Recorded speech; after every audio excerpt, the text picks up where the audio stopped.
கர்த்தராகிய இயேசு கிறிஸ்துவின் பரிசுத்த நாமத்திற்கு மகிமையுண்டாதாக. ஆண்டவராக இயேசுவின் கிருபையினாலே இன்று காலை ஆராதனை தேவன் நமக்காக ஆசீர்வதித்து கொடுத்தார். கர்த்தருடைய நாம மகிமைக்காக இப்பொழுதும் அருமையான சகோதரர் கீழநத்தம் தெற்கூர் கிராமத்திற்கு நாம் வந்திருக்கிறோம். சகோதரர் ஆபிரகாம் அவர்களுடைய வீட்டில் நாம் தேவனுடைய வார்த்தையை பிரசங்கிப்பதற்கும் இந்த ஜெப கூட்டத்தை நடத்துவதற்கும் கர்த்தர் நமக்கு கிருபை தந்திருக்கிறார். அல்லேலூயா. நாம் இன்றைய தியானத்திற்காக நாம் வாசிக்கக்கூடிய வேத வசனங்கள் அப்போஸ்தலருடைய நடவடிக்கைகள் 17ஆம் அதிகாரம் 22ஆம் வசனம் முதல் 30 வசனங்களை இப்பொழுது நாம் வாசிக்க கேட்கலாம். அப்பொழுது பவுல் மார்ஸ் மேடையின் நடுவிலே நின்று, அத்தேனேயரே, எந்த விஷயத்திலும் நீங்கள் மிகுந்த தெய்வ பக்தி உள்ளவர்கள் என்று காண்கிறேன். எப்படி என்றால், நான் சுற்றி திரிந்து உங்கள் ஆராதனைக்குரியவைகளை கவனித்து பார்த்த பொழுது அறியப்படாத தேவனுக்கு என்று எழுதியிருக்கிற ஒரு பலிபீடத்தை கண்டேன். நீங்கள் அறியாமல் ஆராதிக்கிற அவரையே நான் உங்களுக்கு அறிவிக்கிறேன். உலகத்தையும் அதிலுள்ள யாவற்றையும் உண்டாக்கின தேவனானவர் வானத்திற்கும் பூமிக்கும் ஆண்டவராய் இருக்கிறபடியால் கைகளினால் கட்டப்பட்ட கோவில்களில் அவர் வாசம் பண்ணுகிறதில்லை. எல்லாருக்கும் ஜீவனையும் சுவாசத்தையும் சகலத்தையும் கொடுக்கிற அவர் தமக்கு யாதொன்று தேவையானது போல மனுஷர் கைகளால் பணிவிடை கொள்கிறதும் இல்லை. மனுஷ ஜாதியான சகல ஜனங்களையும் அவர் ஒரே இரத்தத்தினாலே தோன்ற பண்ணி பூமியின் மீதெங்கும் குடியிருக்க செய்து முன் தீர்மானிக்கப்பட்ட காலங்களையும் அவர்கள் குடியிருப்பின் எல்லைகளையும் குறித்திருக்கிறார். கர்த்தராகிய தம்மை அவர்கள் தடவையாகிலும் கண்டுபிடிக்கத்தக்கதாக தம்மை தேடும்படிக்கு அப்படி செய்தார். அவர் நம்மில் ஒருவருக்கும் தூரமானவர் அல்லவே. ஏனெனில் அவருக்குள் நாம் பிழைத்திருக்கிறோம், அசைகிறோம், இருக்கிறோம். அப்படியே உங்கள் புலவர்களில் சிலர் நாம் அவருடைய சந்ததியார் என்று சொல்லியிருக்கிறார்கள். நாம் தேவனுடைய சந்ததியாராய் இருக்க மனுஷனுடைய சித்திர வேளையிலும் யுக்தியினாலும் உருவாக்கின பொன், வெள்ளி, கல் இவைகளுக்கு தெய்வம் ஒப்பாயிருக்க வேண்டும் என்று நாம் நினைக்கலாகாது. அறியாமையுள்ள காலங்களை தேவன் காணாதவர் போல் இருந்தார். இப்பொழுதோ மனந்திரும்ப வேண்டும் என்று எங்குமுள்ள மனுஷர் எல்லாருக்கும் கட்டளையிடுகிறார். ஆமீன். வாசிக்கப்பட்ட வேத வசனங்களை கர்த்தர் தாமே ஆசீர்வதிப்பாராக. அல்லேலூயா. ஆண்டவருடைய நாமத்திற்காக நாம் ஒரு பாடலை பாடி நாம் இப்பொழுது செய்திக்கு நேராக கடத்தல்.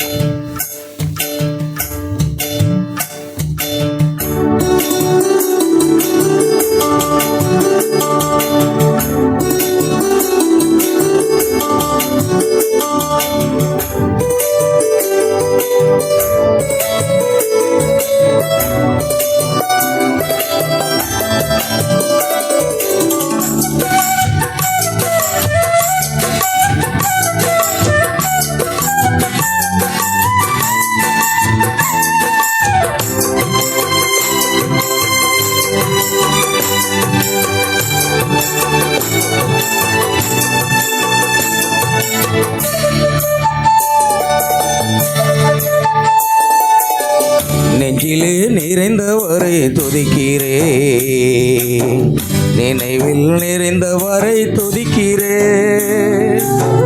நெஞ்சிலே நிறைந்தவரை துதிக்கிறேன், நினைவில் நிறைந்தவரை துதிக்கிறேன். நின்றாலும் நடந்தாலும் உமது நினைவுதான், அமர்ந்தாலும் படுத்தாலும் உமது நினைவுதான். நின்றாலும் நடந்தாலும் உமது நினைவுதான், அமர்ந்தாலும் படுத்தாலும் உமது நினைவுதான். நெஞ்சிலே நிறைந்தவரை துதிக்கிறேன், நினைவில் நிறைந்தவரை துதிக்கிறேன்.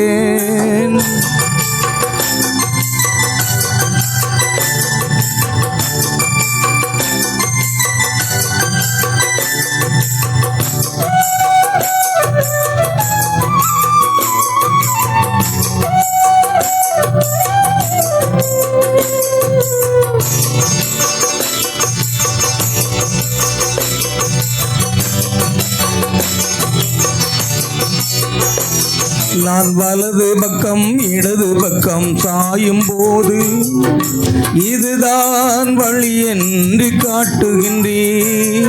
நான் வலது பக்கம் இடது பக்கம் சாயும் போது இதுதான் வழி என்று காட்டுகின்றேன். ஸ்தோத்திரம் என் வழிகாட்டியே, ஸ்தோத்திரம் என் துணையாளரே, ஸ்தோத்திரம் என் வழிகாட்டியே, ஸ்தோத்திரம் என் துணையாளரே. நெஞ்சிலே நிறைந்தவரை துதிக்கிறேன், நினைவில் நிறைந்தவரை துதிக்கிறேன்.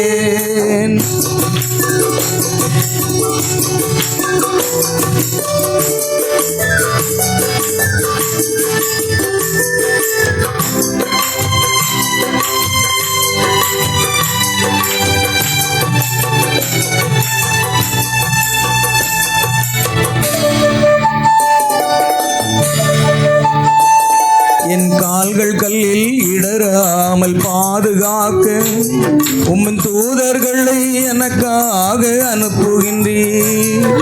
கால்கள் கல்லில் இடராமல் பாதுகாக்க உம் தூதர்களை எனக்காக அனுப்புகின்றேன். ஸ்தோத்திரம் என் அடைக்கலமே, ஸ்தோத்திரம் என் புகலிடமே, ஸ்தோத்திரம் என் அடைக்கலமே, ஸ்தோத்திரம் என் புகலிடமே.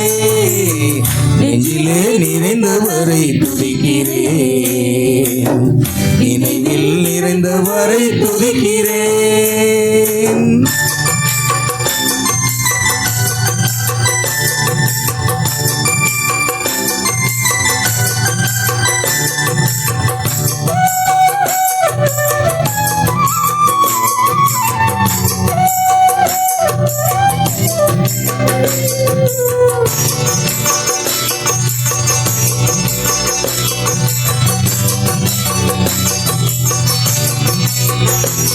நீர் நேசிக்கின்ற பாதைகளை எனக்கு காட்டி என் மேல் உம் கண்கள் வைத்து நடத்துகின்றேன். நீர் நேசிக்கின்ற பாதைகளை எனக்கு காட்டி என் மேல் உம் கண்கள் வைத்து நடத்துகின்றேன். ஸ்தோத்திரம் என் மேய்ப்பரே, ஸ்தோத்திரம் என் மீட்பரே, ஸ்தோத்திரம் என் மேய்ப்பரே, ஸ்தோத்திரம் என் மீட்பரே. நெஞ்சிலே நிறைந்தவரை துதிக்கிறேன், நினைவில் நிறைந்தவரை துதிக்கிறேன். நெஞ்சிலே நிறைந்தவரை துதிக்கிறேன், நினைவில் நிறைந்தவரை துதிக்கிறேன். நின்றாலும் நடந்தாலும் உமது நினைவுதான், அமர்ந்தாலும் படுத்தாலும் உமது நினைவுதான். நின்றாலும் நடந்தாலும் உமது நினைவுதான், அமர்ந்தாலும் படுத்தாலும் உமது நினைவுதான். நெஞ்சிலே நிறைந்தவரை துதிக்கிறேன், நினைவில் நிறைந்தவரை துதிக்கிறேன். ஜெபிப்போம். அன்பின் பரலோக பிதாவே, உம்மை நன்றியோடு உம்மை துதிக்கிறோம், ஸ்தோத்திரிக்கிறோம். கர்த்தாவே, ஆசீர்வதிக்கப்பட்ட இந்த மாலை வேளையிலும் நாங்கள் உம்முடைய பாதத்தில் கூடி வந்து உம்மை துதித்து பாடி ஆராதித்து மகிமைப்படுத்தும்படியாக கர்த்தர் கொடுத்த பிரதான கிருபைக்காக நன்றி செலுத்துகிறோம். கர்த்தராகிய இயேசு கிறிஸ்து நாமத்திலே பாடின பாடல்களை ஆசீர்வதித்த தேவனுக்கு மகிமையுண்டாகட்டும். இப்பொழுது வாசிக்கப்பட்ட அந்த வேத வசனங்களுக்காக ஜெபிக்கிறோம். கர்த்தராகிய இயேசு கிறிஸ்துவின் நாமத்தினாலே வாசிக்கப்பட்ட வேத வசனங்களை கர்த்தர் ஆசீர்வதிக்கும்படியாக ஜெபிக்கிறையா. உம்முடைய நாமம் மகிமைப்படட்டும். கர்த்தராகிய இயேசு கிறிஸ்துவின் நாமத்திலே இந்த வசனங்கள் மூலமாக பரிசுத்த ஆவியானவர் பேசும். அது எங்கள் ஒவ்வொருடைய ஆத்மா ஆவி சரீரத்துக்கு ஆசீர்வாதமாக இருக்க கிருபை செய்யுங்க. நீரே பொறுப்படுத்திக்கொள்ளும். கர்த்தரும் இரட்சகருமாக இயேசு கிறிஸ்துவின் நாமத்தில் கேட்கிறோம் பிதாவே, ஆமென், ஆமென். அல்லேலூயா.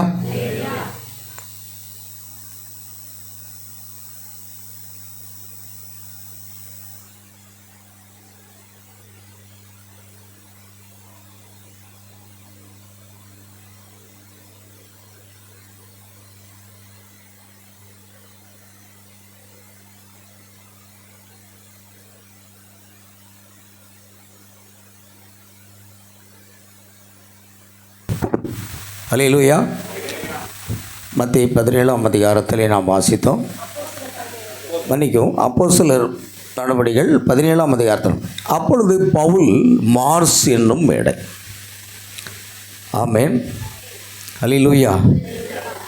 மார்ஸ் என்னும் மேடையிலே நின்று, அத்தேனரே, எந்த விஷயத்தில் நீங்கள் மிகுந்த தேவதா பக்தி உள்ளவர்கள் என்று அறிகிறோம். அத்தேனே என்ற ஒரு பட்டணம் இருந்தது. அங்கு மார்ஸ் என்று சொல்லப்படுகிற ஒரு மேடை இருக்கிறது. அந்த மேடையிலே பவுல் ஏறி நின்று பிரசங்கம் பண்ண ஆரம்பிக்கிறார். அப்பொழுது அங்கே அவர் பார்க்குற ஒரு காரியம் என்ன அப்படின்னா, அந்த மேடையில் என்ன எழுதியிருக்குன்னா, அறியப்படாத தேவனுக்கு என்று எழுதியிருக்கிறது. நான் சுற்றி பார்த்தபோது உங்கள் ஆராதனை குருவிகளை கவனித்து பார்த்த பொழுது அறியப்படாத தேவனுக்கு என்று எழுதியிருக்கிற ஒரு பலிபீடத்தை கண்டேன். அங்கே எதுவுமே இல்லை, எந்த விக்கிரகமும் இல்லை, வேறு எந்த ஒரு பொருளும் இல்லை, அல்லது ஒரு சிலுவையும் இல்லை. ஒரு வெறுமையான ஒரு பீடம் அங்கே இருக்கிறது. ஆனால் அதில் ஒரு காரியம் எழுதியிருக்கிறது, அறியப்படாத தேவனுக்கு என்று எழுதியிருக்கு. அறியப்படாத தேவர்களுக்கு அல்ல, தேவனுக்கு என்று எழுதியிருந்தது.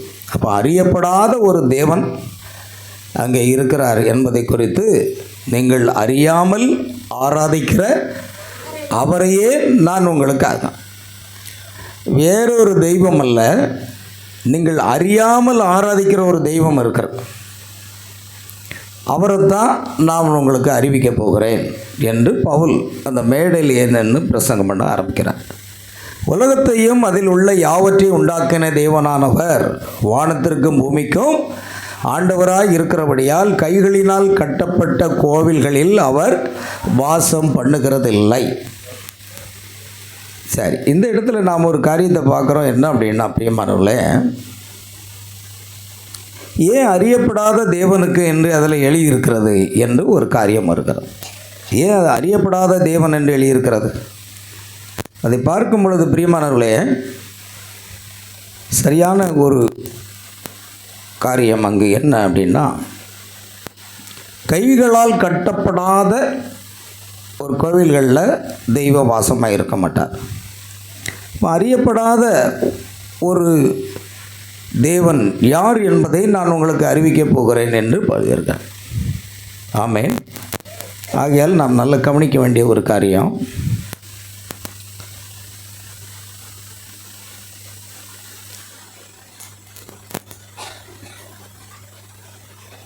அறியப்படாத தேவன் யார் என்பதை அறிவிக்கிறோம். உலகத்தில் பாருங்கள், கடைசியில் ஒரு வசனத்தை அவர் சொல்கிறாரு. அந்த சுவிசேஷத்தில் 30வது வசனத்தில், நீங்கள் அறியாமை உள்ள காலங்களை தேவன் காணாதவர் போல இருந்தார். இப்பொழுதோ மனம் திரும்ப வேண்டும் என்று எங்கும் உள்ள மனுஷர்களுக்கெல்லாம் கட்டளை எடுக்கிறான். நாம் கவனிக்க வேண்டும் அருமையான தேவனுடைய பிள்ளைகளே, அறியாமை உள்ள ஒரு காலம் இருந்தது. என்ன இருந்தது? அறியாமை உள்ள ஒரு காலம். அந்த காலத்தை அறியாமல் ஆராதித்து கொண்டிருந்தார்கள். அந்த அறியாமல் உள்ள காலமும் அறியாமல் ஆராதிக்கிற அந்த தேவனையும் குறித்து உங்களுக்கு நான் பிரசங்கிக்கிறேன் என்று மார்ஸ் மேடையில் ஏறி அவர் பிரசங்கிக்கிறதை நாம் பார்க்கிறோம். அல்லேலூயா. பாருங்கள், தொடர்ந்து நாம் அதில் வாசிக்கும் பொழுது என்ன அப்படின்னா, தேவன் கைகளால் கைகளால் கட்டப்பட்ட கோயில்களில் என்ன செய்ய மாட்டார்? வாசமாக இருக்க மாட்டார் என்று எழுதியிருக்கிறது. கைகளால் கட்டப்பட்ட ஒரு ஆலயத்தில் கடவுள் வாசமாக இருப்பதில்லைன்னா அவர் எங்கே வாசமாக இருக்கிறாரு என்பதை பற்றி தான் பவுல் அங்கே எழுதுகிறார். ஆமென். கர்த்தருக்கு மகிமை உண்டாகட்டும். பாருங்கள் பிரியமானவர்களே, மனுஷ ஜாதிகளை ஒரே இரத்தத்தினாலே உண்டு வகுக்கினார் என்று முதல்ல பார்க்குறோம். ஒரே இரத்தத்தினால 26ஆம் வசனத்தை நாம் வாசிக்கும் பொழுது, மனுஷ ஜாதியான சகல ஜனங்கள், மனுஷ ஜாதி, பைபிள் என்ன சொல்லுது? மனுஷ ஜாதி. நாம தான் மனுஷ ஜாதி. இந்த மனுஷ ஜாதிக்குள்ள வேறு ஜாதி கிடையாது. மனுஷ ஜாதிக்குள்ள 2 பிரிவினை, ஒன்று ஆண் ஜாதி, இன்னொன்று பெண் ஜாதி. அவ்வளோதான்.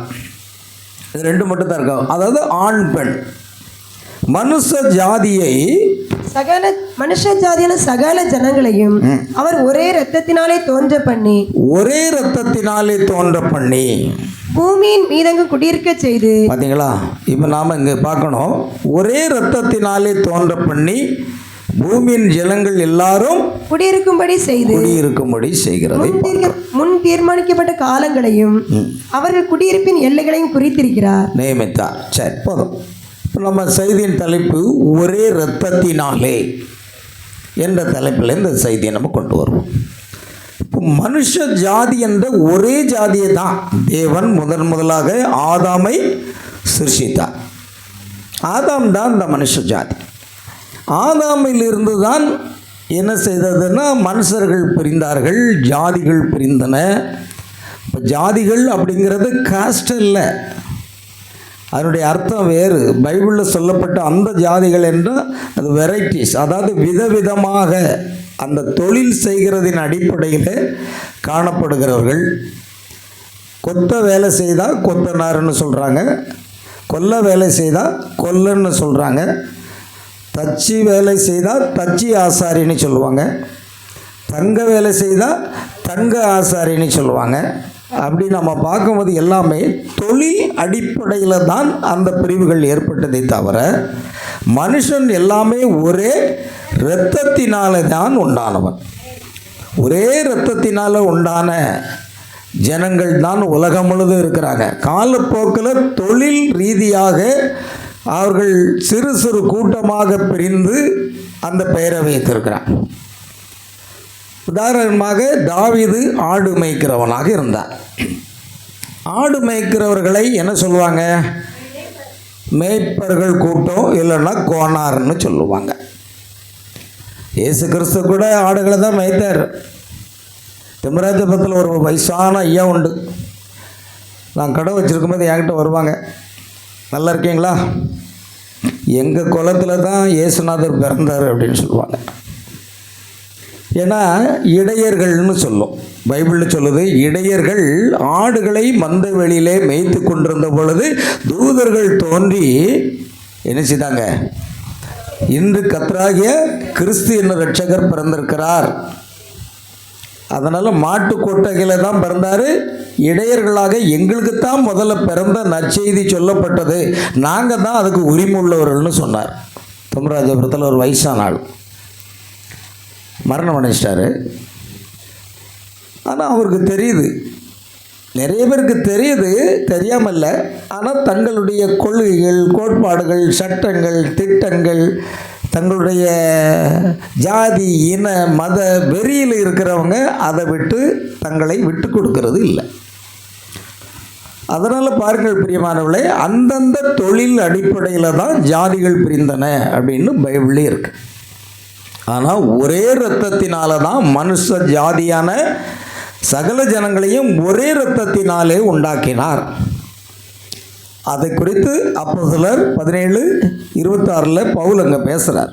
ஒரே ஒரு இரத்தத்தின் மூலமாக என்று ஆகல அனைத்து மனிதர்களும் ஒரே மூலத்திலிருந்து வந்தவர்கள். அதுதான் ஆதாம் ஏவாள். ஆதாம் ஏவாளிலிருந்து வந்த மூலத்திலிருந்து வந்தவர்கள் தான் இந்த உலக மக்கள் அனைவருமே. தேவனுடைய பார்வையில் இனம், நிறம், மொழி, நாடு போன்ற வேறுபாடுகள் ரட்சிப்புக்கு தடை இல்லை. எந்த ஜனத்திலாயினும் ஒரு வசனம் இருக்கிறது, எந்த ஜனத்தினாயிலும் அவருக்கு பயந்து அவரை ஏற்றுக்கொண்டவர்கள் ஆத்தும ரட்சியை பெறுவார்கள். அப்போ ரட்சிப்பை பெறுவதற்கு எந்த ஒரு குலமோ, இனமோ, நிறமோ, மொழியோ, நாடோ கிடையவே கிடையாது. ஆமென். ஆக எந்த ஜனத்திலாக இருந்தாலும் தேவனுக்கு பயந்து அவரை ஏற்றுக்கொள்ளும் பொழுது அவருடைய ஆத்துமாக்கள் என்ன செய்யப்படுகிறது? ரட்சிக்கப்படுகிறது. ஆகையால் மனிதர்களுடைய உயர்வு தாழ்வு என்பது கூட இல்லாமல் தான் இருந்தது. ஏனென்றால் எல்லாரும் தேவனுடைய ஒரே இரத்தத்தினாலே சிருஷ்டிக்கப்பட்ட சிருஷ்டிப்புகளாக இருந்தாங்க. ஆகையால் கிறிஸ்துவின் இரத்தம் எல்லா ஜனங்களுக்கும் சிந்தப்பட்டது. ஒருவேளை அப்படி நிறத்தில் வித்தியாசம் இருக்கலாம். ஆகையால் நிறம் என்ன? கருப்பர், வெள்ளையர், மஞ்சளர், பருப்பர், மாநிறத்தார், இப்படி ஒவ்வொருவரும் நிறத்தின் அடிப்படையில் இருக்கிறாங்க. ஆனால் இன்றைக்கும் இவ்வளவு விஞ்ஞானம் வளர்ந்திருந்தாலும் இனவெறி என்பது பல நாடுகளில் இருக்கிறது. கற்பர் இனத்தை இந்த வெள்ளையர்கள் எப்பொழுதுமே என்ன செய்கிறாங்கன்னா ஒடுக்குறாங்க, சாகடிக்கிறாங்க. அமெரிக்காவில் ஒரு கற்பர் இன மனிதனை வெள்ளையர் இனத்தினுடைய 2 போலீஸ் அதிகாரிகள் கழுத்தில் போட்டு மிதிச்சே சாகடிச்சிட்டாங்க. உலகம் முழுவதும் பெரியது. அமெரிக்காவில் இது அடிக்கடி இந்த இனவெறி தாக்குதல் நடக்குது. ஆனால் இங்கு தீர்க்கதரிசி என்ன சொல்லுகிறார்? கருப்பர் இனம், வெள்ளையர் இனம், மஞ்சளர், பழுப்பர், அடுத்தது மாநிறத்தை சேர்ந்தவர்கள், இப்படியெல்லாம் நிறத்தில் வேறுபாடு இருந்தாலும் மனிதன் தன்னை அப்படி பிரித்து கொண்டாலும் தேவன் எல்லாரையும் ஒரே இரத்தத்தினாலேயே உண்டாக்கினார் என்று பல முறை வலியுறுத்தியிருக்கிறார். இணைவரி தேவனுடைய சித்தம் அல்ல. ஆமென். அப்போ இந்த இனவரியை கொண்டு வர்றது என்ன அப்படின்னா, இன்னைக்கு கிறிஸ்தவர்களுக்குள்ளும் ரட்சிக்கப்பட்டவர்களுக்குள்ளும் அந்த இனவரி இருக்கிறது, அந்த ஜாதி பாகுபாடு இருக்கிறது. ஆனால் ஆரம்பத்தில் அது இல்லை. பைபிள் படித்தவங்களுக்கு தெரியும், ஆதாம் ஏவாள் மூலமாக ஒரே இரத்தத்தினால தான் மனுஷன் ஜாதிய தேவன் ஏற்படுத்தினார்னு இருக்கு. ஆனால் மறுபடியும் நாம் ஒரே குடும்பமாக அந்த ஒரே இரத்தமாகிய இயேசு கிறிஸ்துவின் இரத்தத்தின் மூலமாக மீட்கப்பட்டு ஒரே இனமாக, ஒரே குடும்பமாக, சகோதரர்களாக, சகோதரிகளாக மாற்றப்பட வேண்டும் என்பதுதான் தேவனுடைய சித்தம். இது அநேகருக்கு புரியாது. ஆனால் கவனிங்க,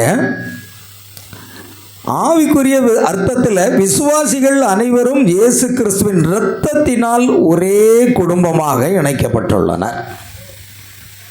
1 கொரிந்தியர் 12:27 அது என்ன சொல்லியிருக்கு அப்படின்னா, பிரியமானவர்களே, நீங்களே கிறிஸ்துவின் சரீரமாயும் தனித்தனியே அவயங்களாக இருக்கிறீர்கள். அவ்வளோதான். நாம் எல்லாம் அந்த இயேசு கிறிஸ்துவின் இரத்தத்தினால மீட்கப்பட்ட பிள்ளைகள் எல்லாருமே யாராக இருக்கிறாங்க? அவருடைய சரீரமாக இருக்கிறாங்க. அவருடைய சரீரத்தில் அவயங்களாக இருக்கிறது யாருன்னா இயேசு கிறிஸ்துவின் இரத்தத்தினால மீட்கப்பட்டாங்க. ஆதி காலத்தில் இரத்தத்தினாலே பாவம் உண்டாயிற்று. தேவனும் ஒரே இரத்தத்தினாலே மனுஷ ஜாதியை உண்டாக்குனார். ஆனால் மனுஷன் பல ஜாதிகளை தந்திர உபாயங்களின் மூலமாக உண்டாக்கி கொண்டான். ஆனால் மறுபடியும் இயேசு கிறிஸ்துவின் இரத்தத்தினாலே கழுவப்பட்டு அவருடைய குடும்பத்துக்குள் வரும்பொழுது இங்கு ஜாதியோ, இனமோ, பழுப்போ, நிறமோ, கருப்போ, வெள்ளையரோ கிடையவே கிடையாது. தீர்க்கதரிசி சொல்லுகிறார், இது எல்லாம் ஒரு தேவனுடைய பூந்தோட்டத்தில் காணப்படுகின்ற பூக்களின் நிறத்தை போன்றது என்று சொல்லுகிறார். எல்லாமே பூக்கள் தான். அதோட நிறம் வேறுபட்டு இருக்கும்போது தான் அந்த தோட்டம் எப்படி இருக்கும்? பார்க்க அழகாக இருக்கும். ஒரே நிறத்தில் இருப்பதை பார்க்கலும் பல நிறங்கள் இருக்குமானால் அந்த தோட்டம் பூந்தோட்டம் அழகாக இருக்கும். அதுபோல தான் தேவன் இந்த நிறத்தில் வித்தியாசத்தை அவர் சிருஷ்டித்திருக்கிறார் சொல்றார். ஆனால் எல்லாருக்குள்ளேயும் ஓடுற ரத்தம் ஒரே ரத்தம்தான், சிகப்பு ரத்தம்தான். எல்லாருக்குள்ளேயும் ஓடுற ரத்தம் ஒரே ரத்தம்தான், சிகப்பு ரத்தம்தான். பாருங்க, இங்கே தீர்க்கதரிசி சொல்கிற மாதிரி இனத்தின் அடிப்படையில் ஒருத்தர் கற்பராக இருக்கார். கற்பர் அவருடைய காரியம் கருப்பு இனத்தை சேர்ந்தவராக இருக்கார். கருப்பருக்கு கருப்பு கலரில் ரத்தம் ஓடுமா? சொல்லுங்க. ஒருத்தர் பார்க்க கருப்பு இனத்தை சேர்ந்தவர், கருப்பர்கள் பொதுவாக ஆப்பிரிக்காக்காரங்கன்னு சொல்லுவாங்க. இந்த ஆப்பிரிக்காவில் அதிகமாக கருகருன்னு இருப்பாங்க. ஆனால் அவர்கள் எவ்வளோதான் கருப்பாக இருந்தாலும் அவர்களுக்குள் ஓடுகிற ரத்தம் சிகப்பாக தான் இருக்கும். சில பேர் வெள்ளை வெள்ளையேன்னு இருப்பாங்க பார்க்க, ஆனால் அவர்களுக்கும் சிகப்பு ரத்தம் தான். அதனால் என்ன நிறம் இருந்தாலும் சரி, ஓடுகிற இரத்தத்தின் கலர் சிகப்பு தான், ஒன்று தான். அதே போன்று தான் இயேசு கிறிஸ்துடைய இரத்தம் ஒரே நிறம். அந்த இரத்தத்தின் மூலமாக நாம் மீட்கப்பட்டு நாம் எல்லோரும் இப்பொழுது கிறிஸ்துவின் சரீரத்தில் இணைக்கப்பட்ட ஒரே குடும்பமாக நாம் இருக்கிறோம். ஒரே குடும்பத்தில் இரத்த சம்பந்தமான உறவில் பெற்றெடுத்த அந்த பிள்ளைகளுக்குள் இனவெறியோ ஜாதி வெறியோ எதுவுமே இருக்க முடியாது. ஒரு தாயின் பிள்ளைகளாக 5-7 பேர் இருக்கிறாங்கன்னா அதில் எந்த வேறுபாடும் என்ன செய்யாது, இருக்க வாய்ப்பில்லை. அதே போல் இயேசு கிறிஸ்துனுடைய இரத்தத்தினாலே மீட்கப்பட்டு நாம் அந்த ஒரே குடும்பத்துக்குள்ளே வரும் பொழுது நமக்குள்ள அது என்ன செய்ய முடியாது, பாகுபாடு இருக்கவே முடியாது. அது நாம் சத்தியத்தை புரிந்து கொண்டாத புரியும். நாம் கிறிஸ்துவுக்குள்ள இரத்தத்தினால் கழுவப்பட்டு பாவமன்னிக்கப்பட்டு கிறிஸ்துவுக்குள்ள இரத்தத்தினாலே மீட்கப்பட்டு ஞானஸ்தானம் பெற்று பரிசுத்தாவி பெற்று மறுபடியும் பிறந்த பிறகும் சில பேர் அந்த பழைய சாக்கடைக்கு போவாங்க. பழைய சாக்கடைன்னா என்ன, எங்கள் ஆள் இருந்தால் ஒரு பையன் இருந்தால் சொல்லுங்கள், எங்கள் ஆளில் ஒரு பொண்ணு இருந்தால் சொல்லுங்கள் அப்படின்னு சொல்லுவான். இவன் மறுபடியும் பிறந்தான்னா புது சிருஷ்டின்னு பைபிள் சொல்லுது. இவன் மறுபடியும் பிறந்தால் யாராக இருக்கிறான், புது சிருஷ்டி, பழையவைகள் ஒழிந்து போகணும், எல்லாம் ஒழிஞ்சு போச்சு. அப்போ நமக்குள்ளே வரும் பொழுது ஒரே குடும்பமாக ஒரே இரத்தத்துக்குள்ளாக வந்த பிறகு இந்த ஜாதி இன மத வேறுபாடு எல்லாமே செத்து போச்சு. செத்து போச்சா இல்லையா? அப்படித்தான் இருக்கு வசனம். ஆனால் நமக்குள்ளே என்ன செய்யலாது, சாகாமல் இருக்குது சில பேருக்கு. ஆமென். இன்னும் நான் யார் தெரியுமா, இன்னாராகும். ஆமென். எனக்கு அருமையானவர்களே, நாம் ஒரே குடும்பமாக அந்த ஒரே இரத்தத்தினால நம்ம வந்திருக்கிறோங்கிறத புரிஞ்சுக்கிடுங்க. இயேசு கிறிஸ்துவின் ஒரே இரத்தத்தினால நம்ம மீட்கப்பட்டிருக்கிறோம். அதனால தான் என்னுடைய செய்தியின் தலைப்பு ஒரே இரத்தத்தினாலே. மனித குலத்தினுடைய ஒரே தோற்றமாக தேவனுக்கு முன்பாக அனைவரும் சமமாகவே இருக்கிறார்கள். கிறிஸ்துவின் இரத்தத்தினால் உண்டான ஆவிக்குரிய ரீதியான ஒரு ஐக்கியம் வரும் பொழுது ஒருவன் கிறிஸ்துக்குள் இருந்தால் புது சிருஷ்டியாக இருக்கிறான். பழையவைகள் ஒளிந்து போயின, எல்லாம் புதிதாயின. எல்லாமே புதிதாக வந்தாச்சு. பழைய மனுஷன் களைந்து போடப்பட்டு விட்டான். பழைய மனுஷன் போய் ஒரு புது மனுஷனாக வந்த பிறகு உலகத்தில் அது மனுஷன் உண்டாக்கி கொண்டான். தீர்க்கதரிசி சொல்கிறார், அருமையாக சொல்கிறார், ஒரே இரத்தத்தின் மூலமாக என்று பவுலும் சொல்கிறாரு, இங்கே தீர்க்கதரிசியும் சொல்கிறார். அப்போ இதன் மூலமாக நம்ம மீட்கப்பட்ட பிற்பாடு எப்படி அந்த உலக பிரகாரமான காரியம் நமக்குள்ளே வர முடியும்? வருவதற்கு வாய்ப்பே இல்லை. ஆகையால் அப்போஸ்தலர் 17:26 ஒரே இரத்தத்தினாலே என்ற ஒரு வார்த்தையை பார்த்தீங்கன்னா, எல்லா மனிதர்களும் ஒரே மூலத்திலிருந்து தான் வருகிறார்கள். தேவன் எந்த இனத்தையும் உயர்வாகவோ தாழ்வாகவோ படைக்கவே இல்லை. யாரையும் உயர்ந்த மனிதன் தாழ்ந்த மனிதன் என்று சொல்லி யாரையுமே தேவன் படைக்கலையா? எல்லாரும் அவருடைய பிள்ளைகள். யோவான் சுவிசேஷம் 1:12 இயேசு கிறிஸ்துவின் நாமத்தின் மேல் விசுவாசம் உள்ளவர்களாய் அவரை ஏற்றுக்கொண்டவர்கள் எத்தனை பேர்களோ அத்தனை பேர்களும் தேவனுடைய பிள்ளைகள். அத்தனை பேர்களும் தேவனுடைய பிள்ளைகளாகும்படிக்கு அதிகாரம் கொடுத்தார் என்று எழுதியிருக்கு. அப்போ நம்ம எல்லாரும் தேவனுடைய பிள்ளைகள்ங்கிற ஸ்தானத்தில் வந்துட்டோம். அதனால் பிரியமானவர்களே, எல்லா மனிதர்களும் ஒரே மூலத்திலிருந்து வந்தவர், யாருக்குள்ளேயும் உயர்வும் இல்லை தாழ்வும் இல்லை. ஆகையால் ஒரே இரத்தத்தினாலே எல்லா ஜாதிகளும் சிருஷ்டிக்கப்பட்டது. ஆமென். நிறத்தில் கருப்போ பழுப்போ நிறமோ இருக்கலாம், ஆனால் இரத்தம் என்பது சிவப்பு நிறமாகத்தான் இருக்கும். தீர்க்கதரிசி அடிக்கடி சொல்லுகிற வார்த்தை என்ன அப்படின்னா, God made of one blood and nations of மென்.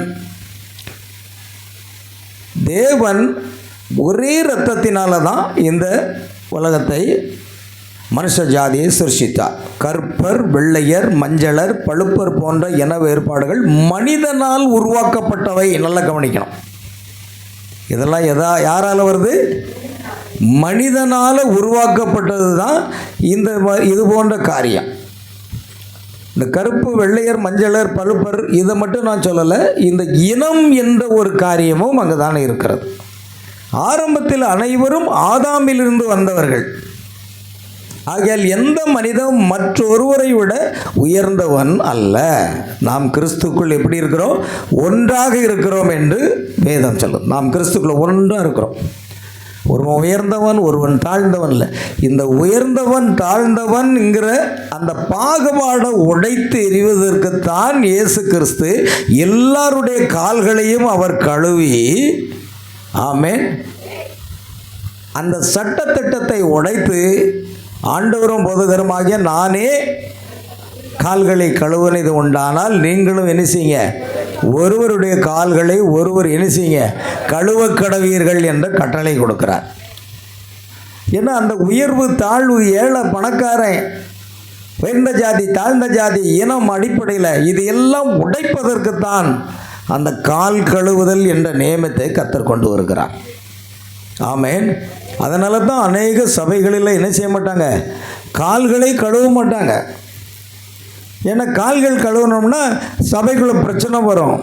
பணக்காரன் ஏழை காலை போய் கழுவுவானா? இல்லை உயர்ந்த ஜாதிக்காரன் தாழ்ந்த ஜாதிக்காரன் காலை கழுவுனா? கழுவ மாட்டான். ஆனால் இயேசு கிறிஸ்து ஆரம்பத்தில் என்ன இருந்ததோ, ஆதியில் என்ன இருந்ததோ அதை மீண்டும் அவர் கொண்டு வருகிறார். இப்போ மீண்டும் கொண்டு வரும் பொழுது அங்கே என்ன இல்லைன்னா, எந்த மனிதனும் மற்றொருவரை விட உயர்ந்தவன் அல்ல. கிறிஸ்துக்குள் நாம் அனைவரும் ஒன்றாக இருக்கிறோம். நாம் ஆதாமில் இருந்து வந்தோம். இப்பொழுது கிறிஸ்துவில் நாம் என்ன செய்கிறோம்? இணைக்கப்படுகிறோம். அவ்வளோதான். இடையில தான் இந்த பிசாசு என்ன பண்ணிட்டு இந்த பாகுபாடெல்லாம் கொண்டு வந்துடுச்சு. சாத்தானுடைய வேலை தான் அது. ஆனால் நாம் நல்லா புரிஞ்சுனா, ஆதாமிலிருந்து நாம் வந்தோம், இப்பொழுது கிறிஸ்துவுக்குள்ளாக நாம் சேர்க்கப்படுகிறோம். அல்லேலூயா. ஆகையால் கிறிஸ்துவின் இரத்தத்தில் ஒரு ஐக்கியத்தை தேவன் ஏற்படுத்தினார். கர்த்தருக்கு ஸ்தோத்திரம். கல்வாரியில் இயேசு சிந்தி அந்த இரத்தம் மனிதர்களுக்கு இடையேயான பிரிவுகளை உடைத்து போட்டது. பார்த்தீங்களா? இப்போ இந்த பாகுபாடெல்லாம் உடைத்தது இயேசு கிறிஸ்துவின் இரத்தம். இதெல்லாம் உடைத்து அப்புறப்படுத்திச்சு.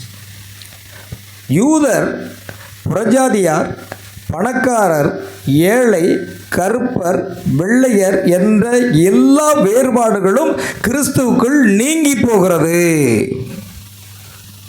ஆமென். கவனிங்க, நாம் ஆதாமுக்குள்ளேருந்து வெளியே வந்தோம். சாசனுடைய வஞ்சனையினால் நம்முடைய இனவெறி, ஜாதி வெறி, இது எல்லாம் மனிதன் ஏற்படுத்தினது. இதெல்லாம் யார் ஏற்படுத்தினா? மனிதன் ஏற்படுத்தினது. ஆனால் மறுபடியும் கிறிஸ்துவனுடைய இரத்தம் சிந்தப்பட்டதுனால இந்த பிரிவினையை உடைத்து ஒரே தேவனுடைய பிள்ளைகளாக கர்த்தர் நம்மை மாற்றியிருக்கிறார். அதனால் யூதர் என்றோ இல்லை. பாருங்கள், பைபிளில் இருக்குது. யூதன் என்றும் இல்லை, கிரேக்கன் என்றும் இல்லை, அடிமை என்றும் இல்லை, சுயாதீனன் என்றும் இல்லை.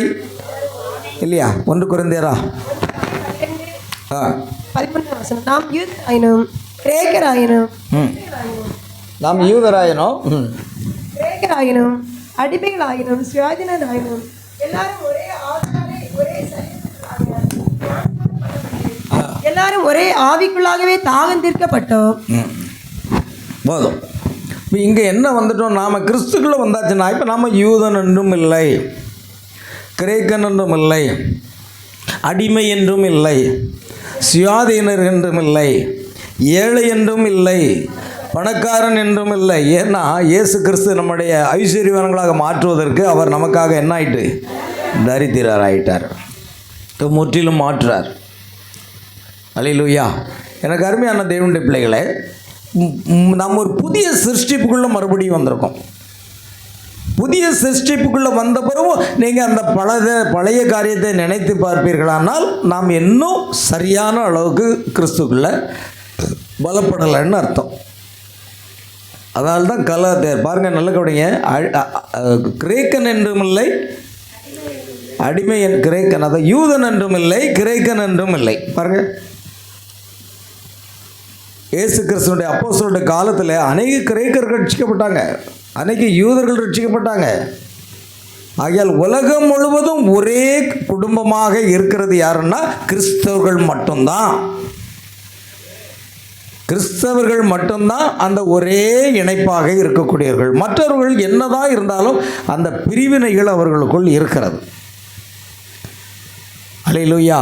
எனக்கு அருமையானவர்களே, அதை தான் பவுல் அங்கே எழுதுகிறாரு, தீர்க்கதரிசி இங்கே ஆதாரமாக கொடுக்குறார். அதுக்கு ஆதாரமாக ஒரு வசனத்தை வாசிங்க. கலாத்தியர் 3:28 கலாத்தியர் 3:28. யூதன் என்றும் கிரேக்கன் என்றும் இல்லை, அடிமை என்றும் சுயாதீனன் என்றும் இல்லை. திரும்ப வாசிப்போம். யூதன் என்றும் கிரேக்கன் என்றும் இல்லை, யூதன் என்றும் இல்லை, கிரேக்கன் என்றும் இல்லை, அடிமை என்றும் சுயாதீனன் என்றும் இல்லை, அடிமை என்றும் இல்லை, சுயாதீனம் என்றும் இல்லை, ஆண் என்றும் பெண் என்றும் இல்லை, ஆண் என்றும் இல்லை, பெண் என்றும் இல்லை. நீங்கள் எல்லாரும் கிறிஸ்து இயேசுக்குள் ஒன்றாய் இருக்கிறீர்கள். ஆமென்.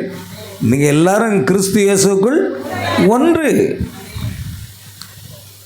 கிறிஸ்தவன் என்று சொல்லிக்கிட்டு இந்த பாகுபாடு பார்த்தோம்னா இன்னும் கிறிஸ்தவன் ஆகலைன்னு அர்த்தம்.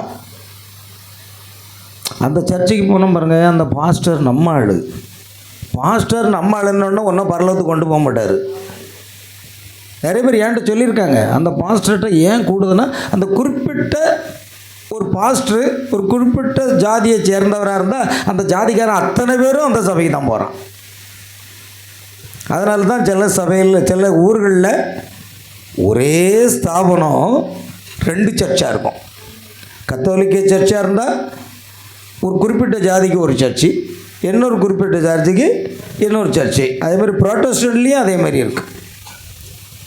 அங்கே ஒரு சர்ச் இருக்கும். என்ன ஒரே ஊரில் 2 சர்ச் இருக்குது? அது அந்த ஜாதி, இது இந்த ஜாதி. பரலோகத்தில் நீ எந்த சர்ச்சுக்கு போவேன்? கேளுங்க. அதாவது பைபிள் வசனம் இருக்குது, யூதன் என்றும் இல்லை, கிரேக்கன் என்றும் இல்லை, அடிமை என்றும் இல்லை, சுயாதீனம் என்றும் இல்லை, ஆண் என்றும் இல்லை, பெண் என்றும் இல்லை, நீங்கள் எல்லாரும் கிறிஸ்து இயேசுக்குள் ஒன்றாய் இருக்கிறீர்கள். ஆமென். கிறிஸ்து இயேசுக்குள்ள நாம எப்படி இருக்கோம்? ஒன்றாயிட்டோம். ஒரே இரத்தத்தினால நாம் எல்லாரும் ஒன்றாகி விடுகிறோம். ஆமென். அப்போ இந்த இடத்துல வரும் பொழுது அநேகர் என்ன செய்கிறாங்கன்னா இன்னும் அந்த பிசாசினுடைய கொண்டு வந்த போதனையை இன்னும் நாம் தூக்கி எரிய மாட்டோம், அப்படியே வைத்திருக்கிறோம். பைபிள் வசனம் அப்படி சொல்லலை. நாம் எல்லாரும் கிறிஸ்து இயேசுக்குள் ஒன்றாயிருக்கிறோம். ஆகையால் இனவெறிக்கு எதிராக தீர்க்கதரிசி போதிக்கிறார். தேவன் மனிதனை தோலின் நிறத்தால் மதிப்பிடுவதில்லை. தேவன் தோலின் நிறத்தை வைத்து அவர் மதிப்பிடுவதில்லையா. தேவன் இருதயத்தை பார்த்து நம்மை மதிப்பிடுகிறார். தேவன் ஆபிரகாமிலே அவர் எதை கண்டார்? விசுவாசத்தை கண்டார். அது தோலின் நிறம் என்னவாக கூட இருக்கலாம். நாம் இன்னும் அநேகர் கிறிஸ்தவர்கள் ஆயிட்டோம். அதனால் தேவன் பார்க்கக்கூடியது இருதயத்தை தான் பார்க்குறாரு, தோலின் நிறத்தை பார்க்கல. நீ சகப்பாக இருந்தால் தான் நான் ஒன்றை ரட்சிப்பேன்னு சொன்னாரா? இல்லை. அந்த தோலின் நிறத்தை தேவன் மதிப்பிடுவதே கிடையாதான். அந்த இருதயத்தை மட்டும்தான் அவர் பார்க்குறார். ஆமென். கிறிஸ்துவின் மணவாட்டியில் எல்லா ஜாதி, மொழி, தேச மக்களும் இருப்பார்கள். மணவாட்டியில் யாரெல்லாம் இருப்பா? எல்லா ஜாதி, எல்லா மொழி, எல்லா தேச மக்களும் அதில் இருப்பார்கள். அதுதான் தீர்க்கதரிசியினுடைய தரிசனத்தில் அவர் சொல்கிறார். ஒவ்வொரு தேசத்திலிருந்தும் மணவாட்டி அணிவகுத்து செல்லுகிறதை நான் பார்க்கிறேன்னு சொல்கிறார். பல மொழிகள் பேசுகிறவங்க இருக்கிறாங்க. மணவாட்டியில் எல்லா மொழி பேசுகிறாங்க. நீங்கள் பைபிளில் பார்த்தீங்கன்னா ஒரு வசனம் இருக்கிறது, வெளிப்படுத்தல் 7 என்று நினைக்கிறேன். வெளிப்படுத்தல் 7 தானா?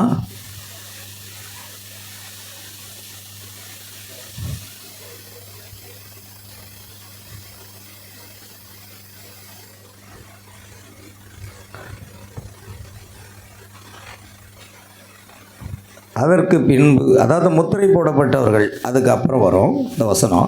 இவைகளுக்கு பின் 9ஆம் வசனம், 9ஆம் வசனம், வெளிப்படுத்தல் 7:9. இவைகளுக்கு பின்பு நான் பார்த்தபோது இதோ சகல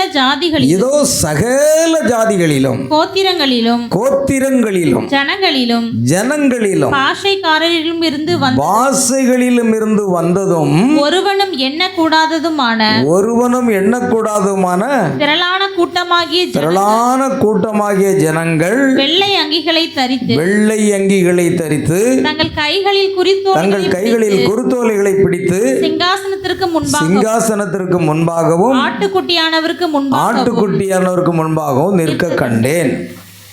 பாருங்க, அந்த முத்திரை போடப்பட்டவர்கள் இத்தனை பேர் இருக்கிறாங்க. அவர்கள் மகா சத்தமிட்டு ரட்சிப்பின் மகிமை சிங்காசனத்தின் மேல் வீற்றிருக்கிற எங்கள் தேவனுக்கும் ஆட்டுக்குட்டியானவருக்கும் உண்டாவதாக என்று ஆர்ப்பரிக்கிறார்கள். இப்போ நம்ம பார்க்குறோம் பிரியமானவர்களே,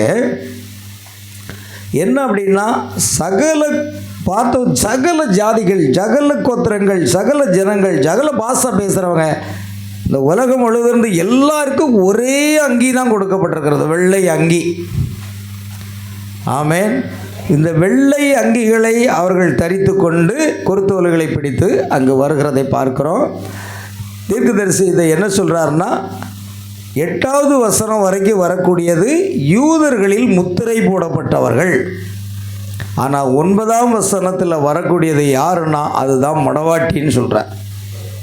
9ஆம் வசனம் மணவாட்டி. அதுக்கு முன்னால் வர்றது 1,44,000 பேர் உபத்திர காலத்தில் ரட்சிக்கப்பட போகிற யூதர்களை குறிக்கிறது.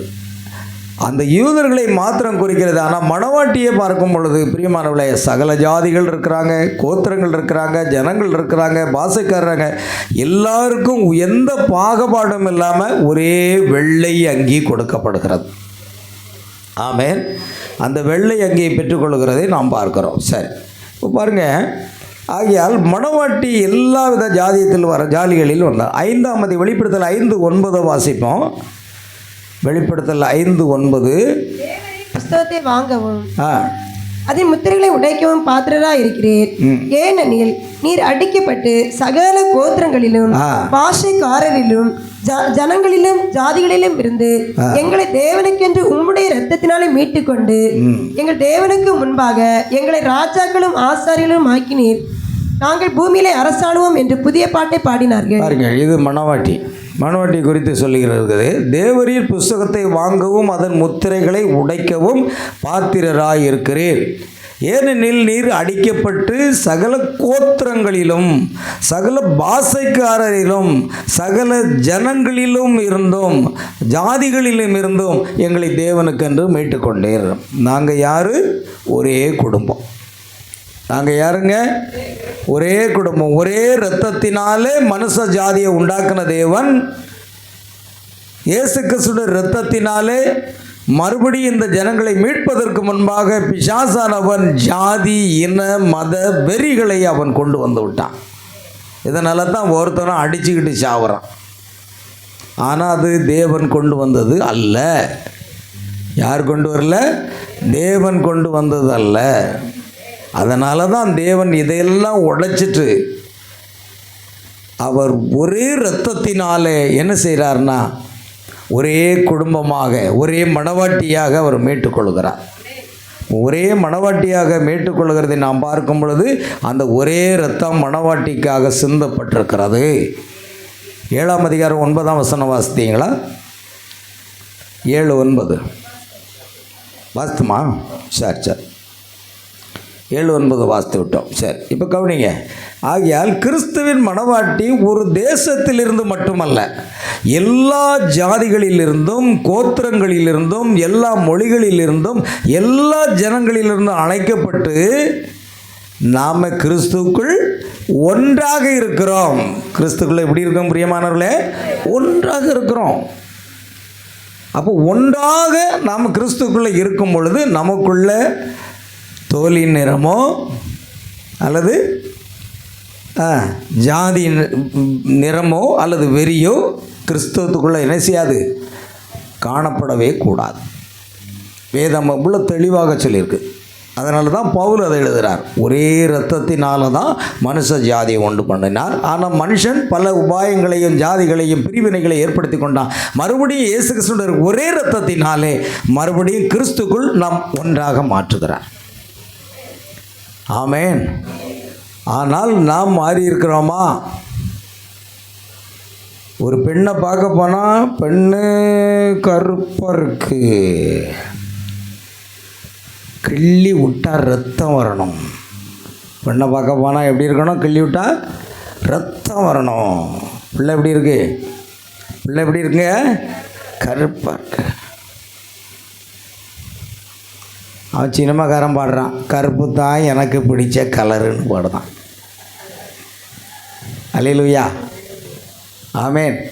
கிறிஸ்தவம் பாட மாட்டுக்கான். இந்த வாலிபர்கள் அவன் பாடிடலாம், கருப்பு தான் எனக்கு பிடிச்சது, உன் கண்ணு ரெண்டும் 1000 வாட் பவர் அப்படிங்கிறான். எப்படி பாடுறான் பாருங்க. அல்லேலூயா, கர்த்தர் சார். ஆனால் ரட்சிக்கப்பட்டு கிறிஸ்தவ பொண்ணு இயேசு கிறிஸ்துவ ரத்தத்தினால் மீட்கப்பட்டவன் கருப்பு எனக்கு பிடிக்காதுங்க. இப்போ சினிமாக்காரன் தான் பரவாயில்ல, சரிதானா இல்லையா? ஆமேன். அப்போ இங்கே என்ன சொல்கிறோன்னா, தீர்க்கதரிசி மணவாட்டியை தெரிந்து கொள்ளுதல் என்ற செய்தியில் சொல்லும்போது நீங்கள் நிறத்தை பார்த்து, தோலின் நிறத்தை பார்த்து என்ன செய்யக்கூடாது, உங்களுக்கு துணைவர்களை தெரிந்து கொள்ளக்கூடாது. ஏன்னா தேவன் எங்கே பார்க்குறாரு? இருதயத்தான் பார்க்குறாரு. அப்போ நாம் எங்கே பார்க்கணும்? ஆவிக்குரிய ஜீவியத்தை தான் பார்க்கணும்னு தீர்க்கதரிசி சொல்கிறாரு. மணவாட்டியை தெரிந்து கொள்ளுதன் அடிப்படையில் யாருமே பொண்ணும் பார்க்குறதில்ல, மாப்பிள்ளையும் பார்க்குறதில்ல. அந்த செய்தியை திரும்ப திரும்ப வாசிங்க. ஆமேன். அந்த செய்தியின் அடிப்படையில் அங்கே இல்லை. கேட்டால் நாம் ஏதாவது ஒன்றை சொல்ல விடுகிறோம். ஏதாவது ஒரு காரணம், அது கருப்பாக இருக்குது, இல்லைன்னா அப்படி இருக்குது, இல்லைன்னா கொஞ்சம் கட்டையாக இருக்குது, இல்லைன்னா ஓவர் ஒயிட்டு உயரமாக இருக்குது, இல்லைன்னா குண்டமாக மாதிரி இருக்குது. அல்லேலூயா. எதையாவது சொல்லி நாம் கட்சிப்போம். ஆனால் தேவன் யாரையுமே தள்ள மாட்டார். தேவன் தோலி நிறத்தை வைத்தோ வேறு எந்த ஒரு பாகுபாடை வைத்தோ அவர் பார்க்குறதே இல்லை, இருதயத்தை மட்டும்தான் பார்க்குறாரு. நாம் ஆவிக்குரிய அந்த ஜீவியத்துக்குள்ளே நம்ம வரணும். உலகத்துக்கு நமக்கு சம்பந்தம் இல்லை. கர்த்தர் நம்மை உலகத்தை விட்டு என்ன செய்துட்டார்? வேறு பிரித்து விட்டார். ஆமேன்.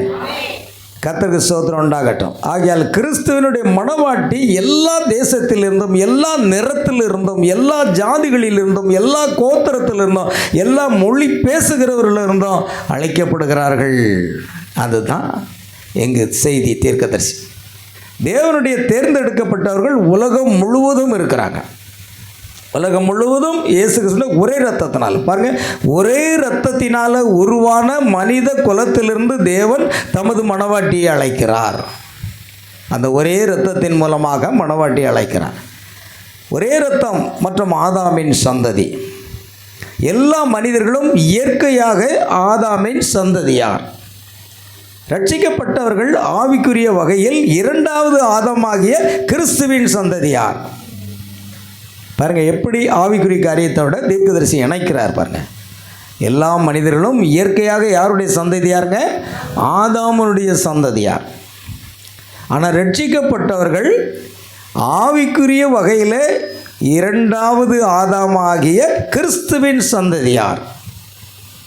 முதல் பிறப்பில் நாம் ஆதாமின் இரத்தத்துடன் தொடர்புள்ளவர்கள். ஆனால் இந்த புதிய இரண்டாவது பிறப்பில் நாம் இயேசு கிறிஸ்துவின் இரத்தத்தில் தொடர்புடையவர்களாக இருக்கிறோம். ஆமென். அந்த ஆதாமின் இரத்தத்திலிருந்து நாம் கிறிஸ்துவனுடைய இரத்தத்துக்குள்ளாக வர்றோம். அதுதான் மணவாட்டி. ஆகையால் எல்லா மனிதர்களும் ஒரே மூலத்திலிருந்து வந்தவர்கள். இனவரி வேதாகமத்திற்கு விரோதமானது. கல்வாரியின் இரத்தம் எல்லா பிரிவுகளையும் உடைத்தது. மணவாட்டி எல்லா ஜாதிகளிலிருந்தும் அழைக்கப்படுகிறாள். புதிய பிறப்பினால் விசுவாசிகள் கிறிஸ்துவில் ஒன்றாக்கப்படுகிறார்கள். இதெல்லாம் செய்தியில் இருக்குது.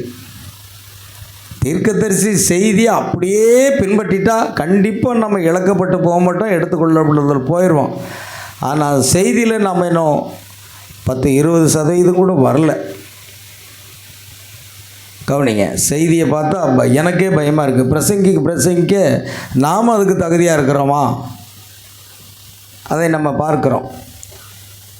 ஆகையால் பிரியமான தேவனுடைய பிள்ளைகளே, சரி இப்போ பார்ப்போம். இந்த ஒரே இரத்தத்தினாலே தோன்றும். அப்போஸ்தலர் 17:26 நம்ம வாசித்தோம். ஒரே இரத்தத்தினாலே மீட்கப்பட்ட அந்த ஜனங்கள். இப்பொழுது மார்ஸ் மேடையில் நின்று பவுல் பிரசங்கம் பண்ணுறார். என்ன பிரசங்கம் பண்ணுறாரு? அதாவது அறியப்படாத தேவனுக்கு என்று எழுதியிருக்கிற இடத்தை கண்டு, ஆமென், நீங்கள் அறியாமல் ஆராதிக்கிற அவரையே உங்களுக்கு நான் அறிவிக்கிறேன் சொன்னார். இப்போ கைகளால் கட்டப்படாத ஒரு ஆலயம் இருக்கிறது. ஆமென். அதுதான் இயேசு கிறிஸ்துடைய சரீரமாகிய ஆலயம். மார்க்கு 14:58 சொல்லுகிறது. மார்க்கு 14:58.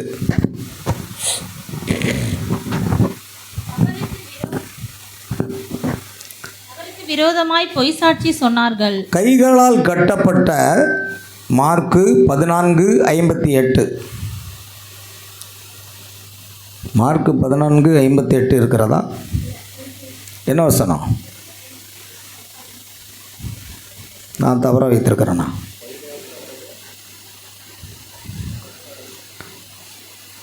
அவருக்கு விரோதமாய் பொய் சாட்சி சொன்னார்கள் இருக்கிறதா? 14. இப்போ வசனம் தவறாக இருக்கிறதோ? மார்க்கு 16:58 தான் சொல்லியிருக்கு. கைகளால் கட்டப்பட்ட இந்த ஆலயத்தை நான் இடித்து. அப்போ யோவான் 9 வரும்னு நினைக்கிறது. யோவான் 2 பார்ப்போம். யோவான் 2:19-21. இயேசு அவனுக்கு பிரயோஜனமாக இந்த ஆலயத்தை இடித்து போடுங்க. இந்த ஆலயத்தை இடித்து போடுங்க. 3 நாளைக்குள்ளே அதை எழுப்புவேன். 3 நாளைக்குள் நான் அதை எழுப்புவேன். அப்பொழுது யூதர்கள் இந்த ஆலயத்தை கட்ட 46 வருஷம் சென்றது. இந்த ஆலயத்தை கட்ட 46 வருஷம் சென்றது. நீர் இதை 3 நாளைக்குள்ளே எழுப்புவீரோ என்றார்கள். 3 நாட்களுக்குள்ளாக எழுப்புவீரோ? அவரோ தம்முடைய சரீரமாகிய ஆலயத்தை குறித்து பேசினார். இயேசு தம்முடைய சரீரமாகிய ஆலயத்தை குறித்து பேசினார். அந்த சரீரமாகிய ஆலயத்தை இடித்து போடுங்க. உலக பிரகாரமான இந்த சரீர பிரகாரமான ஆலயத்தை எடுத்து போடுங்கள். ஆமென். இதை 3 நாளைக்குள்ளாக நான் எழுப்புவேன் என்று ஆவிக்குரிய பிரகாரமாக சொல்கிறாங்க. ஆனால் அவங்க என்ன புரிஞ்சுக்கிட்டாங்க? 46 வருஷம் கட்டுன இந்த ஆலயத்தை இடித்து போட்டால் 3 நாளைக்கால் உண்மை எழுப்ப முடியுமோ? அவரோ தம்முடைய சரீரமாகிய ஆலயத்தை குறித்து பேசினார். அப்போது கர்த்தர் இன்னும் அப்போஸ்தலர் 7 ஒரு வசனத்தை வாசிப்போம். அப்போஸ்தலர் 7. சாலமோனே அவருக்கு ஆலயத்தை கட்டினான். ஆகிலும் உன்னதமானவர் கைகளினால் கட்டப்பட்ட ஆலயங்களில் வாசமாயிரார். வானம் எனக்கு சிங்காசனமும் பூமி எனக்கு பாதபடியுமா இருக்கிறது. எனக்காக நீங்கள் எப்படிப்பட்ட வீட்டை கட்டுவீர்கள்? நான் தங்கியிருக்கத்தக்க ஸ்தலம் எது? இவைகள் எல்லாவற்றையும் என்னுடைய கரம் உண்டாக்கவில்லையா என்று கர்த்தர் உரைக்கிறார் என்று தீர்க்கதரிசி சொல்லியிருக்கிறானே. பாருங்க, சாலமோன் அவருக்கு ஒரு ஆலயத்தை கட்டினான். ஆனாலும் உன்னதமானவர் கைகளினால் செய்யப்பட்ட ஆலயங்களில் வாசமாகிறார். வானம் எனக்கு சிங்காசனம், பூமி எனக்கு பாதபடி. எனக்காக நீங்கள் எப்படிப்பட்ட வீட்டை கட்டுவீர்கள்? நான் தங்கி இருக்கக்கூடிய அந்த ஸ்தலம் எது? இவைகளையெல்லாம் என்னுடைய கரம் உண்டாக்கவில்லையா என்று கர்த்தர் உரைக்கிறார். ஆமென். ஆகையால் பிரியமானவர்களே, வானம் அவருக்கு சிங்காசனமும் அவருக்கு பாதபடியுமாக இருக்கிறது. அதனால் அவருக்கு நாம் எப்படிப்பட்ட வீட்டை கட்ட முடியும் அப்படின்னா கட்ட முடியாது. ஆகையால் ஒரு ஆவிக்குரிய ரீதியான காரியத்தை அவர் பேசுகிறார். இங்கே என்ன அப்படின்னா 2 கொரிந்தியர் 5:1 நம்முடைய பூமிக்குரிய கூடாரமாகிய வீடு அழிந்து போனாலும் தேவனால் கட்டப்பட்டதும் கைகளால் உண்டாக்கப்படாததும் பரலோகத்திலே நித்தியமான ஒரு வீடு நமக்கு உண்டு. கட்டப்பட்டதும் எழுதியிருக்கா, படாததும் எழுதியிருக்கா? கட்டப்பட்ட அதாவது நம்முடைய பூமிக்குரிய நம்முடைய வீடு அழிந்து போனாலும், கூடாரமாகிய நம்முடைய வீடு அழிந்து போனாலும், தேவனால் கட்டப்பட்ட கைவேலை அல்லாத நித்திய வீடு பரலோகத்திலே கைவேலை அல்லாத நித்திய வீடு, கைவேலை அல்லாத ஒரு நித்திய வீடு பரலோகத்திலே நமக்கு உண்டு. நம்முடைய வீடு பரலோகத்தினுடைய வீடை பற்றி இங்கு கொரிந்தியரில் இருக்கிறார். ஆகையால் பிரியமான தேவப்பிள்ளைகளே, கைகளால் கட்டப்படாத ஒரு ஆலயம் ஒன்று கிறிஸ்துவின் சரீரம். இயேசு கிறிஸ்துவின் சரீரமே தேவனுடைய உண்மையான ஆலயமாக இருந்தது. ஏன்னா பழைய ஏற்பாட்டில் தேவன் திரைச்சீலைகளுக்கு நடுவே அந்த ஆசரிப்பு கூடாரத்திலே அவர் என்ன செய்தார்? வாசமாக இருந்தார். பின்பு சாலமன் கட்டின ஆலயம் பிரதிஷ்டை செய்யப்பட்ட பொழுது தேவனுடைய மகிமை இங்கு இறங்கிற்று. ஆனால் பிற்காலத்தில் இயேசு கிறிஸ்துனுடைய சரீரமே தேவன் தங்கியிருக்கக்கூடிய ஆலயமாக காணப்பட்டது. ஆனால் இன்றைக்கு 1 கொரிந்தியர் 3:16 வசனத்தில் 1 கொரிந்தியர் 3:16 நீங்கள் தேவனுடைய ஆலயமாக இருக்கிறீர்கள், தேவனுடைய ஆவி உங்களில் வாசமாய் இருக்கிறார் என்று. தேவனுடைய ஆவி உங்களில் வாசமாக இருக்கிறார். அப்போ என்னன்னா, இந்த காலத்தில் தேவனுடைய ஆலயம்னா என்ன? நாம தான் தேவனுடைய ஆலயம். இனம், நிறம், மொழி, ஜாதி பாகுபாடின் அடிப்படையில் இயேசு நமக்குள் வந்து வாசம் பண்ணுவதில்லை. எதுவாக இருந்தாலும் சரி, அதையெல்லாம் அப்பாற்பட்டு ஒவ்வொருவருக்குள்ளும் வந்து வாசம் பண்ணுகிறார். அவர்கள் கருப்பாக இருந்தாலும் அவருக்குள் வந்து தேவன் வாசம் பண்ணுகிறார். அவர்கள் சிகப்பாக இருந்தாலும் அவர்களுக்குள் வந்து வாசம் செய்கிறார். அப்போ இங்கு எந்த வேறுபாடும் மற்ற ஒரு பரிசுத்தமான ஒரு மணவாட்டியை தேவன் தேர்ந்தெடுக்கிறார். இந்த தேவன் மனிதனால் கட்டப்பட்ட கட்டிடங்களில் மட்டும் வாழ்வதில்லை. பரிசுத்த ஆவியினால் நிரப்பப்பட்ட விசுவாசியே தேவனுடைய ஆலயமாக இருக்கிறாள். ஆமென். தேவனுடைய சந்ததி கல்லால் ஆன அந்த கட்டிடத்தில் அல்ல, உயிருள்ள மக்களிடத்தில் இருக்கிறார். அப்படி விசுவாசிக்குள்ளாக தேவன் வாசம் செய்கிறார். அதுதான் நாம் தேவனுடைய ஆலயமாக இருக்கிறோம். பாருங்கள், நீங்கள் தேவனுடைய ஆலயமாக இருக்கிறீர்கள் என்று 1 கொரிந்தியர் 3:16 எழுதியிருக்கிறது. அப்போ ஒரே இரத்தத்தினால மீட்கப்பட்ட அந்த பிள்ளைகள் தான் தேவனுடைய ஆலயமாக இருக்கிறார்கள். அப்போ தேவன் வாசம் செய்யணும்னா அந்த இயேசு கிறிஸ்துனுடைய முதல்ல ஆதாமினுடைய ஒரே இரத்தத்தின் மூலமாக மனுஷ ஜாதி தோன்றியது. பின்பு ஜாதிகள் பிரிந்தன, கோத்திரங்கள் பிரிந்தன, பலவிதமான இன மத வெறிகள் காணப்பட்டது. இது எல்லாவற்றையும் இயேசு கிறிஸ்து தம்முடைய கல்வாரி சிலுவையில் சிந்த இரத்தத்தினாலே உடைத்து எல்லாவற்றையும் அப்புறப்படுத்தி ஒருவன் கிறிஸ்துவுக்கு உள்ளிருந்தால் அவன் புது சிருஷ்டியாக இருக்கிறான், பழையகள் ஒளிந்து போன. அப்போ மறுபடியும் ஒரு புது சிருஷ்டிப்புக்குள்ளே நாம் கொண்டு வரப்படும் பொழுது தேவன் நம்முடைய இன ஜாதி நிறத்தின் அடிப்படையில் அல்ல, அதுக்கு அப்பாற்பட்டு அவருடைய தேவனுடைய ஆலயமாக நம்மை தெரிந்து கொண்டு நமக்குள் வந்து வாசம் செய்கிறார். அதுதான் மிக முக்கியமான ஒரு காரியம். அல்லேலூயா. ஆகையால் மணவாட்டியை குறித்து நாம் இன்னும் ஒரு 5 நிமிடம் எடுத்துக்கொள்ளலாம் என்று நினைக்கிறேன். இப்போ மணவாட்டி வாசமாக இருக்கக்கூடிய ஒரு மன்னிக்கும் தேவன் வாசமாக இருக்கிற இயேசு கிறிஸ்து வாசமாக இருக்கிற அந்த ஆலயத்தை பற்றி நம்ம பார்க்குறோம். எல்லாமே இரத்தத்தை மறந்துடக்கூடாது. ஆதாமினுடைய இரத்தத்திலிருந்து நாம் வந்தோம். பின்பு இயேசு கிறிஸ்துவின் இரத்தத்தினாலே மறுபடியும் நம்ம மீட்கப்பட்டோம்.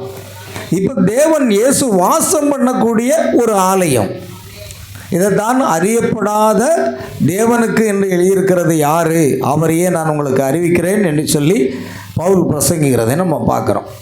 கடைசியில் நம்ம வரோம், இன்றைக்கு ஆவிக்குரிய ரீதியான ஜாதி இன மத வேறுபாடற்ற நிற வேறுபாடற்ற ஒரு கூட்டம் இரத்தத்தினாலே மீட்கப்பட்ட கிறிஸ்துக்குள் ஒன்றாய் இருக்கிறவர்களுக்கு மத்தியில் தேவன் வாசமாக இருக்கிறார். ஆகையால் தேவன் ஒரு மாளிகையை அவர் கட்டுகிறார். அதுதான் இந்த கூர்நுனி கோபுரம். ஒரு கூர்நுனி கோபுரம் நம்முடைய சர்ச்சில் வரைந்து போடப்பட்டிருக்கிறது. அந்த கூர்நுனி கோபுரத்தில் தான் விசுவாசம், தைரியம், ஞானம், இச்சையடக்கம், பொறுமை, தேவபக்தி, சகோதர சிநேகம், அதுக்கு மேலே அன்பு தேவன். அப்போ தேவன் வாசம் பண்ணக்கூடிய அந்த ஆலயத்தை தேவன் கட்டுகிறார். எபேசியர் 2:20 முதல் 22 வசனங்களை வாசிப்போம். எபேசியர் 2:20, 22. தீர்க்கதரிசிகள் என்பவர்களுடைய அஸ்திபாரத்தின் மேல் கட்டப்பட்டவர்களுமாய் இருக்கிறீர்கள். பார்த்தீங்களா? அப்போஸ்தலர் தீர்க்கதரிசிகள் என்பவர்களுடைய அஸ்திபாரத்தின் மேல் கட்டப்பட்டவர்களாக இருக்கிறீர்கள். அதற்கு இயேசு கிறிஸ்து தாமே மூளைக்கல்லாய் இருக்கிறார். பாருங்க, இந்த ஆவிக்குரிய ஆலயத்துக்கு இயேசு கிறிஸ்து தாமே என்னவா இருக்கிறார்? மூளைக்கல்லாய் இருக்கிறார். அவர் மேல் மாளிகை முழுவதும் இசைவாய் இணைக்கப்பட்டு கர்த்தருக்குள் பரிசுத்த ஆலயமாக. பாருங்கள், இந்த மாளிகை என்பது இசைவாய் இணைக்கப்படுகிறது.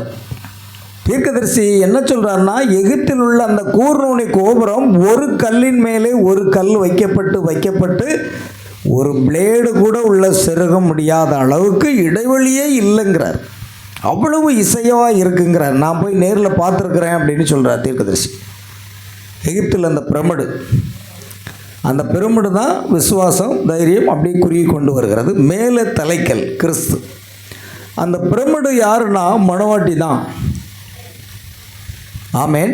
அப்போ அந்த எகிப்தில் உள்ள பிரமிடுவை தீர்க்கதரிசி பார்க்கும்போது சொல்கிறாரு, அந்த பழைய இத்தனை ஆண்டுகளுக்கு முன்பாக இவ்வளவு தொழில்நுட்பம் எப்படி வந்தது என்று அவர் ஆச்சரியப்படுகிறார். ஏன்னா ஒரு கல்லுக்கு மேலே இன்னொரு கல் வைக்கப்படுகிறது. அந்த 2 கல்லுக்கு இடையில் ஒரு பிளேடு கூட உள்ள செருக முடியாத அளவுக்கு அவ்வளவு இசைவாக இணைக்கப்பட்டு அப்படியே ஒன்றின் மீது ஒன்று வைத்து கடைசியில் அங்கே தலைக்கல் வைக்கப்படாமல் இருக்கிறது. தலைக்கல்லுக்காக அது ஆயத்தமாக இருக்கிறது. தலைக்கல் யார்? கிறிஸ்து தான் தலைக்கல். இப்போ பாருங்கள், இந்த விசுவாசியை குறித்து பார்க்கிறோம். அப்போஸ்தலர் தீர்க்கதரிசிகள் என்பவருடைய அஸ்திபாரத்தின் மேல் நாம் இப்பொழுது கட்டப்பட்டவராக இருக்கிறோம்.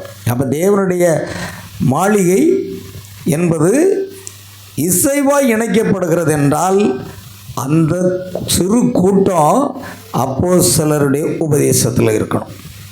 ஆதி சபை விசுவாசிகள் அப்போஸ்தலருடைய உபதேசத்திலும் அந்நியோன்யத்திலும் அப்பம்பக்குதலிலும் ஜெபம் பண்ணுதலிலும் உறுதியாக தெரிவித்தார்கள். அப்போஸ்தலருடைய உபதேசத்தில் தான் இருந்தாங்க. எப்படி இந்த ஒரே இரத்தத்தினால, ஆதாமின் இரத்தத்தினால் மீட்கப்பட்ட ஜனங்களுக்கு மத்தியில் பல பாகுபாடு பிரிவினை வந்ததோ அதே போன்றுதான் அப்போஸ்தலருடைய உபதேசத்தில் இருந்தவர்கள் இப்பொழுது பல பிரிவினையினுடைய அந்த ஸ்தாபனங்கள் தோன்றினது, பல சபைகள் தோன்றினது. ஆனால் ஆதியை நம்ம பார்க்கும் பொழுது அப்போஸ்தலர் தீர்க்கதரிசி என்பவருடைய அஸ்திபாரத்தின் மேல் தான் கட்டப்பட்டிருக்கிறது. அதுக்கு மூலைக்கல் யார்? இயேசு கிறிஸ்து மட்டும்தான் அப்படிங்கிறத நம்ம பார்க்குறோம். அது மட்டும் இல்லை பிரியமானவர்களே, என்ன அப்படின்னா இது மாளிகை அப்படின்னு சொல்லியிருக்கு. இது மாளிகை, இந்த கூர்நுனி கோபுரம் ஒரு மார்க்க இசைவாய் இணைக்கப்படுகிறதாம். அவர் மேல் மாளிகை முழுவதும் இசைவாய் இணைக்கப்பட்டு கர்த்தருக்குள் பரிசுத்த ஒரு ஆலயமாக எழும்பி கொண்டிருக்கிறது. நாம தான் அந்த ஆலயம். ஆவிக்குரிய ரீதியாக நாம் விசுவாசத்தின் மூலமாக தைரியம், ஞானம், இச்சையடக்கம், பொறுமை என்று நாம் கட்டப்பட்டிருக்கின்றோம். அவர் மேல் நீங்களும் ஆவியினாலே தேவனுடைய வாசஸ்தலமாக கூட்டி கட்டப்பட்டு வருகிறீர்கள். அப்போ இன்றைக்கு தேவன் வாசம் பண்ணக்கூடிய ஒரு வாசஸ்தலம். இங்கு இனம், மொழி, ஜாதி பாகுபாடு என்ன செய்ய முடியாது, இருக்கவே முடியாது. ஏன்னா இயேசு கிறிஸ்து என்ன இனம் சொல்ல முடியாது. இயேசு கிறிஸ்து எந்த ஜாதி பிரிவை சேர்ந்தவர் யாருமே சொல்ல முடியாது. ஏன்னா நீங்கள் யூதன் என்று சொல்லலாம். இயேசுவை யூத வம்சத்தில் பிறந்தார். ஆனால் யூத பெண்ணாகிய மரியாளுக்கோ அல்லது யோசேப்புக்கோ இயேசு கிறிஸ்து யார் கிடையாது, சம்மந்தமே கிடையாது. ஏன்னா அவர் பரிசுத்த ஆவியினாலே கர்ப்பமாகி பிறந்தார். அதனால தான் பைபிள் சொல்லுது, இயேசுவை தச்சனுடைய குமாரன், மரியாளின் குமாரன் என்று உலகம் சொன்னது. ஆனால் தேவ தூதனோ அல்லது தீர்க்கதரிசிகளோ என்ன சொல்கிறாங்க, தேவனுடைய குமாரன் என்று. இயேசு யாரு? தேவனுடைய குமாரன். மரியாளுடைய குமாரன் அல்ல, தச்சனுடைய குமாரன் அல்ல, இயேசுவினுடைய குமாரனும் அல்ல. அவர் தேவனுடைய குமாரன். அவருக்கு எந்த பாகுபாடுமே கிடையாது. அப்படின்னா கிறிஸ்துவின் மணவாட்டி எப்படி இருக்கணும்? அவரை போலவே இருக்க வேண்டும். தீர்க்கதரிசி சொல்றார், அவர் வார்த்தையாக இருந்தார் என்றால் மணவாட்டியும் வார்த்தையாக இருக்க வேண்டும். அவர் ஜாதி இன மத வெறிக்கு அப்பாற்பட்டவராக இயேசு கிறிஸ்து இருக்கிறார். அதனால் எல்லாரையும் அவர் நேசிக்கிறார். அதே போன்று மணவாட்டி அவரோடு வாழப்போகிற மணவாட்டியும் அதே போன்று ஜாதி இன மத வெறிக்கு அப்பாற்பட்ட இயேசு கிறிஸ்துவோட ஒரே இரத்தத்தினால மீட்கப்பட்டு அவருக்குள் ஒன்றாக இருக்கக்கூடிய அந்த மணவாட்டியை தான் அவர் தேடிட்டு இருக்கார். அந்த மணவாட்டி அப்போஸ்தலருடைய உபதேசத்திலும் அந்நியத்திலும் அப்பமுக்கத்திலும் உறுதியாக தரித்திருந்தார்கள். அது மட்டுமல்ல பிரியமானவர்களே, அந்த மாளிகை என்பது அப்போஸ்தலர், தீர்க்கதரிசி என்பவர்களுடைய அஸ்திபாரத்தின் மேல் கட்டப்படுகிறது. அப்போ நாம் இன்றைக்கி எதில் இருக்கிறோம்? ஆதி சபை அதில் தான் இருந்தது. அப்போஸ்தலர், தீர்க்கதரிசியாக யோவேல் சொன்ன அந்த தீர்க்க தரிசனம் நிறைவேறுது. அதே நேரத்தில் அப்போஸ்தலருடைய செய்தி, இந்த இரண்டும் இணைந்ததாக அந்த சபையானது கட்டப்பட்டது போல இன்றைக்கும் நாம் தீர்க்கதரிசி என்ற ஸ்தானத்தில் இந்த நாளுக்காக தேவனால் அனுப்பப்பட்ட தீர்க்கதரிசி வில்லியம் பிரணாமுடைய செய்தியின் மூலமாக இன்றைக்கும் அதே அப்போஸ்தலருடைய உபதேசத்தின்படி பாவ மன்னிப்பு கண்டு நீங்கள் மனம் திரும்பி ஒவ்வொருவரும் பாவ மன்னிப்பு கண்டு இயேசு கிறிஸ்துவின் நாமத்தில் ஞானஸ்நானம் பெற்றுக்கொள்ளுங்கள், அப்பொழுது பரிசுத்தாவின் வரத்தை பெறுவீர்கள் என்ற வசனத்தின் அடிப்படையில் நாம் என்ன செய்கிறோம்? அந்த ஒரே இரத்தத்தின் மூலமாக அந்த அப்போஸ்தலருடைய தீர்க்கதரிசியுடைய அந்த உபதேசத்தில் கட்டப்பட்ட ஒரு கூட்டம் மட்டும்தாங்க மணவாட்டியாக இருக்கவே முடியும். நீங்கள் எந்த சபையை சேர்ந்தவராக இருக்கலாம், எந்த ஸ்தாபனத்தை சேர்ந்தவராக இருக்கலாம், ஆனால் கர்த்தர் உங்களை என்ன செய்ய மாட்டார்? மணவாட்டியாக தெரிந்து கொள்ள மாட்டார். அதை கவனிக்கணும். ஏன்னா இதே தான் ஆரம்பத்தில் நடந்தது. ஒரே இரத்தமாகிய ஆதாமின் ரத்தம், பிந்தின ஆதாமாகிய இயேசு கிறிஸ்துடைய ஒரே இரத்தத்தினால மீட்கப்பட்ட ஜனங்கள். அடுத்து ஆதி கிறிஸ்தவர்கள் அப்போஸ்தலருடைய உபதேசத்திலும் அந்நியத்திலும் உறுதியாக தரித்திருந்தாங்க. அதே போன்று இன்றைக்கு மணவாட்டி அதே அப்போஸ்தலருடைய உபதேசத்தில் அந்நியத்தில் என்ன செய்வாங்க?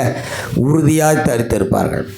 ஆகையால் ஒரே இரத்தமானது கொண்டு வரப்பட்டு அதன் மூலம் மீட்கப்பட்டு அப்போஸ்தலர் தீர்க்கதரிசியின் அஸ்திபாரத்தின் மேலே சபை என்ன செய்கிறது?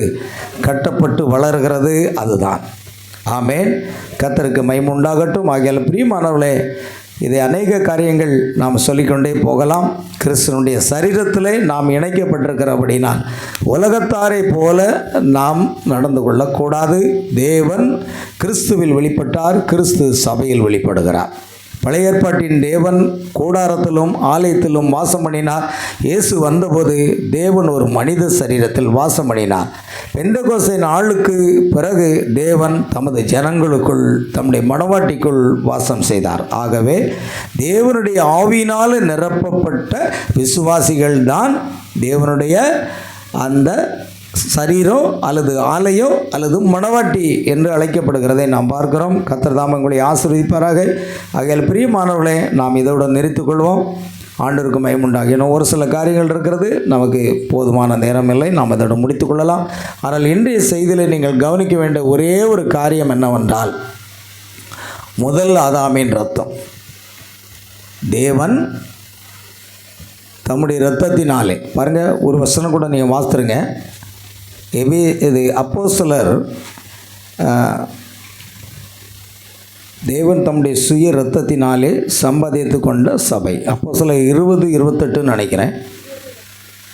20:28. ஆகையால் உங்களை குறித்தும் தேவன் தம்முடைய சுய இரத்தத்தினாலே சம்பாதித்து கொண்ட தமது சபையை மேய்ப்பதற்கு பரிசுத்த ஆவி உங்களை கண்காணிகளாக வைத்த மந்தை முழுவதையும் குறித்து எச்சரிக்கையா இருங்கள். பாருங்க என்ன சொல்லியிருக்கேன்னா, தேவன் தம்முடைய சுய இரத்தத்தினாலே, தேவனுடைய சொந்த அந்த இரத்தத்தினாலே நம்மை மீட்டு கொண்டார். இதுதான் மணவாட்டி.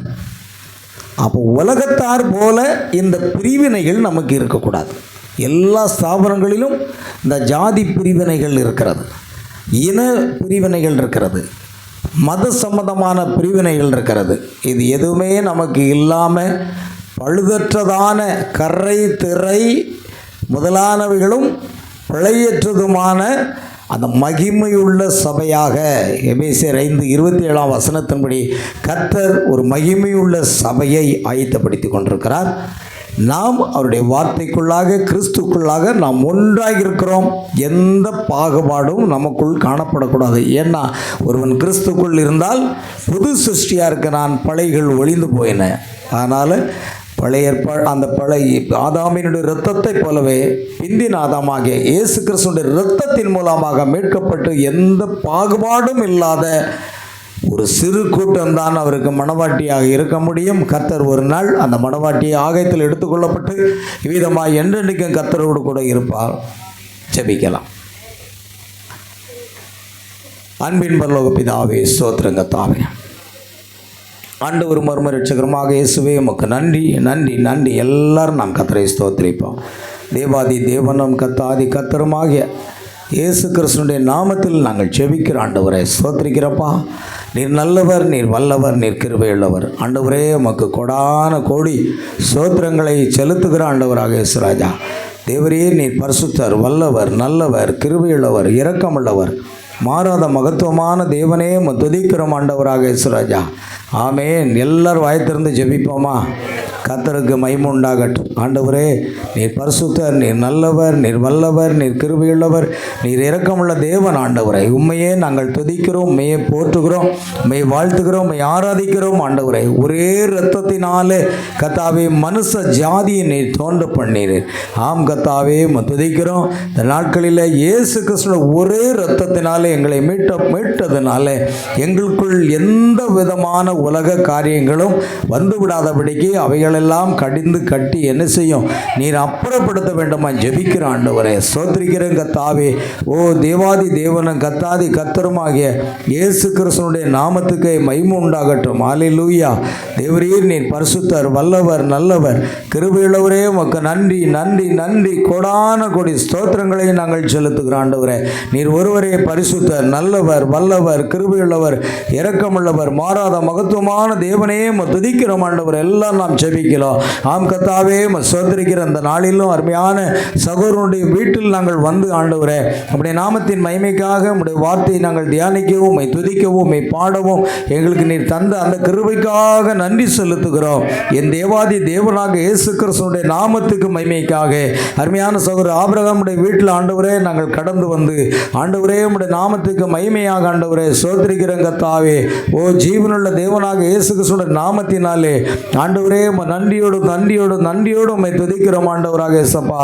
ஓ உமக்கு கோடான கோடி ஸ்தோத்திரம், கோடான கோடி ஸ்தோத்திரம், கோடான கோடி ஸ்தோத்திரம் ஆண்டவராக இயேசுராஜா. தேவரீர் நீர் பரிசுத்தர், வல்லவர், நல்லவர், கிருபையுள்ளவர், இரக்கமுள்ளவரே நன்றியோடு துதிக்கிறோம் ஆண்டவரே. உமக்கு கோடான கோடி ஸ்தோத்திரங்களை நாங்கள் செலுத்துகிறோம் ஆண்டவரே. அப்பா உம்முடைய நாமத்துக்கு மகிமைக்காக இந்த கூட்டத்தை ஒழுங்கு செய்த அருமையான சகோதரர் ஆபிரகாம் அவர்களையும் சகோதரி ரோஸ்மரியும் அவருடைய ஆண்டவரே மகளுக்காக மகனுக்காக ஆண்டவரே அந்த சகோதரர் மருமகனுக்காக பேர குழந்தைகளுக்காக ஜெபிக்கிறோம். இயேசு கிறிஸ்துவினுடைய நாமத்தினாலே ஒவ்வொருவருக்கும் நல்ல சுகத்தையும் பலத்தையும் கொடுத்து அவர்களை ஆசீர்வதிக்க வேண்டுமா ஜெபிக்கிற ஆண்டவரே. கர்த்தராக இயேசு கிறிஸ்துவினுடைய நாமத்திலே நாங்கள் கிறிஸ்துக்குள் ஒன்றாக இருக்கிறோம் ஆண்டவரே.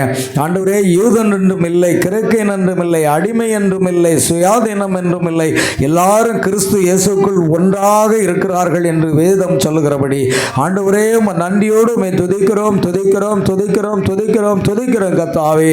அருமையான இந்த ஜெப கூட்டத்தில் பாடின பாடல்களை ஆசீர்வதித்து வந்தீர், ஆராதனை வேளையை ஆசீர்வதித்து வந்தீர், ஜெப வேளையை ஆசீர்வதித்து வந்தீர், தேவ செய்தி எங்களுக்கு ஆசீர்வதித்து வந்தீர். அதற்காக நன்றி செலுத்துகிறோம். எங்கள் கர்த்தராகிய இயேசு கிறிஸ்துவின் நாமத்தினாலே கர்த்தாவே இந்த ஜெப கூட்டத்துக்கு கூடி வந்திருக்கிற ஒவ்வொரு சகோதர சகோதரிகள் பிள்ளைகளை தேவன் ஆசீர்வதிக்க வேண்டுமா ஜெபிக்கிறோம் ஆண்டவரே. சகோதரர் ஆபிரகாமுடைய குடும்பத்தாரை நீர் முற்றிலும் ஆசீர்வதிப்பீராக. கர்த்தர் ஒவ்வொருவருக்கும் நல்ல சுகத்தையும் பலத்தை ஆரோக்கியத்தையும் கொடுத்து ஆசீர்வதிக்க வேண்டுமா ஜெபிக்கிறோம். நாங்கள் கிறிஸ்துக்குள் ஒன்றாக இருக்கிறோம் ஆண்டவரே. ஆண்டவரே, எங்களுக்குள் ஆண்டவர் எந்த ஒரு வேறுபாடும் இருக்கவே முடியாது. ஏனென்றால் நாங்கள் தேவனுடைய ஆலயமாக, மாளிகையாக கூட்டி இசைவாய் கட்டப்பட்டு வருகிறோம் என்று வேதம் சொல்லுகிறது. தேவனே எங்களுக்குள் வாசமாக இருக்கிறீர் ஆண்டவரே. நீங்கள் தேவனுடைய ஆலயமாய் இருக்கிறீர்கள் என்றும் தேவனுடைய ஆவி உங்களில் வாசமாய் இருக்கிறார் என்றும் அறியாதிருக்கிறீர்களா என்று வேதம் சொல்லுகிறபடி ஆண்டவரே, நீர் இந்த மணவாட்டியை தெரிந்து கொண்டு இயேசு கிறிஸ்துவின் ஒரே இரத்தத்தினாலே மீட்டு ஆண்டவரே எங்களை ஆண்டவரே ராஜாக்களும் ஆசாரியர்களுமாக மாற்றி ஆண்டவரே எங்களுக்குள்ளாக வாசம் செய்கிற தேவனாக இருக்கிறபடியினால் நம்மை ஸ்தோத்திரிக்கிறோம். ஆம் கர்த்தாவே, நாங்கள் கிறிஸ்து இயேசுக்குள்ளாக ஆண்டவரே நாங்கள் இன்னும் ஆண்டவரே கட்டப்பட்டு பவுல் சொன்னது போல நான் ஸ்தோத்திரம் கிறிஸ்துவினால் கட்டப்பட்டவனாக இருக்கிறேன் என்று சொன்னது போல ஆண்டவரே நாங்களும் கிறிஸ்து இயேசுக்குள்ளாக கட்டப்பட்ட ஒரே மாளிகையாக காணப்பட கர்த்தர் கிருபை செய்ய வேண்டுமா ஜெபிக்கிறோம். ஆண்டவரே, உம்முடைய பிள்ளைகளுக்கு இடையில ஆண்டவரே இந்த ஜாதி இன மத வேறுபாடுகளை கொண்டு வருகிற பொல்லாத பிசாசின் ஆவிகளை இயேசு கிறிஸ்துவின் நாமத்தில் கடிந்து கட்டி அப்புறப்படுத்துகிறோம். ஆண்டவரே, இயேசு கிறிஸ்துவின் இரத்தத்தின் மூலமாக ஒரே ஐக்கியமாக இணைக்கப்பட்ட உம்முடைய பிள்ளைகளுக்கு மத்தியில் எந்த ஒரு பொல்லாத ஆவிகளும் அசுத்த ஆவிகளும் பிரிவினை ஆவிகளும் கிரிய செய்யாதபடி அவைகளை இயேசு கிறிஸ்துவின் நாமத்தில் கடிந்து கட்டி அப்புறப்படுத்தி நாங்கள் கிறிஸ்துக்குள்ள ஒரு தெய்வீக அன்பினால் கட்டப்பட்டவர்களாக இருக்கத்தக்கதாக ஆண்டவரே நாங்கள் ஒருமித்து உம்முடைய நாமத்தை உயர்த்துகிற பிள்ளைகளாக காணப்பட கர்த்தர் கிருபை செய்ய வேண்டுமா ஜெபிக்கிறோம். ஆண்டவரே, நாங்கள் எந்த நிறமும் இல்லை, எந்த ஆண்டவரே சோத்திர குலமோ கோத்திரமோ எதுவும் இல்லை ஆண்டவரே. ஏனென்றால் நீர் அதை காண்பதில்லை, நீர் தோலின் நிறத்தை காண்பதில்லை, நீர் உயர்ந்த ஜாதி தாழ்ந்த ஜாதி என்பதை காண்பதே இல்லை. நீர் மனுஷனுடைய இருதயத்தை பார்க்கிறவராக இருக்கிறேன். அவனமாக கர்த்தாவே, ஆபிரகாமில் நீர் விசுவாசத்தை கண்டீர் ஆண்டவரே. அதுபோல எங்களுக்குள்ளாக தேவன் வாசம் பண்ணுகிறதை நாங்கள் காண வேண்டும் ஆண்டவரே. கிருபை செய்ய வேண்டுமா ஜெபிக்கிறோம். ஆம் கர்த்தாவே, ஒரு ஆவிக்குரிய ஜீவியத்தில் நாங்கள் இன்னும் பலப்பட, இன்னும் ஊன்றி கட்டப்பட, இன்னும் வேரூன்றி கட்டப்படத்தக்கதாக தேவன் கிருபை செய்ய வேண்டுமா ஜெபிக்கிற ஆண்டவரே. உம்முடைய நாமத்தை மகிமைப்படுத்தும் ஆசீர்வதியும். அருமையான சகோதரர் ஆபிரகாம் அவருடைய குடும்பத்தார் ஒவ்வொருவருக்கும் நல்ல சுகத்தையும் பலத்தையும் ஆரோக்கியத்தை கொடுத்த ஆசீர்வதியும், அவருடைய பேர பிள்ளைகளுக்கும் நல்ல சுகத்தையும் பலத்தையும் கொடுத்த ஆசீர்வதியும். அந்த பிள்ளைகள் எல்லாரும் ஆண்டவராக இயேசு கிறிஸ்துக்குள் ஒன்றாக ஆண்டவரே நீர் இழுத்துக் கொள்ள வேண்டுமா ஜெபிக்கிறேன். உம்முடைய நாம மகிமைப்படட்டும். சகல துதி கன மகிமை யாவற்றையும் உமக்கு செலுத்துகிறோம். கர்த்தராகிய இயேசு கிறிஸ்துவின் நாமத்தில் கேட்கிறோம் பிதாவே. என் ஆத்மாவே கர்த்தரை ஸ்தோத்திரி, என் முழு உள்ளமே அவருடைய பரிசுத்த நாமத்தை ஸ்தோத்திரி. என் ஆத்மாவே கர்த்தரை ஸ்தோத்திரி, கர்த்தர் செய்த சகல வாரங்களை மறவாதே. ஆமென். நம்முடைய கர்த்தராகிய இயேசு கிறிஸ்துவினுடைய கிருபையும் இரக்கமும் சந்தோஷமும் சமாதானமும் தேவ ஆசீர்வாதங்களும் நம் அனைவரோடும், விசேஷமாக இந்த குடும்பத்தார் அனைவரோடும், கூடி வந்திருக்கிற பிள்ளைகளுடைய குடும்பத்தார் அனைவரோடும் இன்று என்று சதா காலமும் நிலைத்திருப்பதாக. அல்லேலூயா, பிரைஸ் தி லார்ட். கர்த்தராகிய இயேசு கிறிஸ்து தாமே உங்கள் ஒவ்வொருவரையும் ஆசீர்வதிப்பாராக. God bless you.